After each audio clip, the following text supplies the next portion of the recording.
We do not believe that reopening this costly and time-consuming public inquiry is the right way forward. I've informed Sir Brian that we are formally closing the inquiry.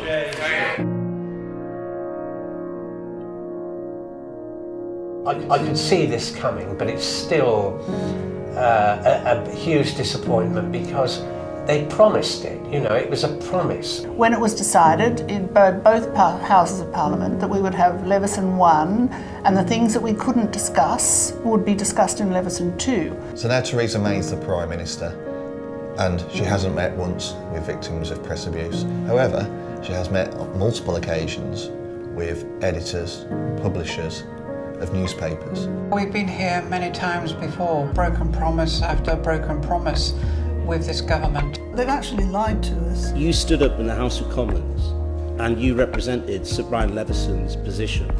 And I think you misrepresented his position. Sir Brian, who I thank for his service, agrees that the inquiry should not proceed on the current terms of reference. Having followed the Loveson inquiry quite closely, I was disappointed to hear that Sir Brian Loveson was actually in agreement. And it wasn't until later that day when a letter was produced from Sir Brian Loveson that showed that he was actually totally against the scrapping of Loveson Part 2. Sir Brian Leveson fundamentally disagreed with the government's conclusion.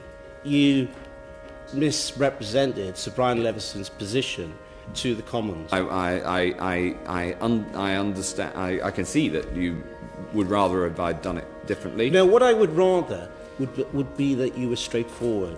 Not only now do we have promises that have been broken, we also have ministers standing up in the House of Commons misleading their fellow politicians. I grew up thinking that if you did the right thing that the justice system would protect you, but it doesn't. If you haven't got power and money, it won't protect you. Politicians want to gain trust in the future from members of the public. They have to start delivering on the promises that they give. It's no good to meet victims of press abuse and say, we're going to do this, we're going to look after you. And a few years down the line, all those promises are forgotten.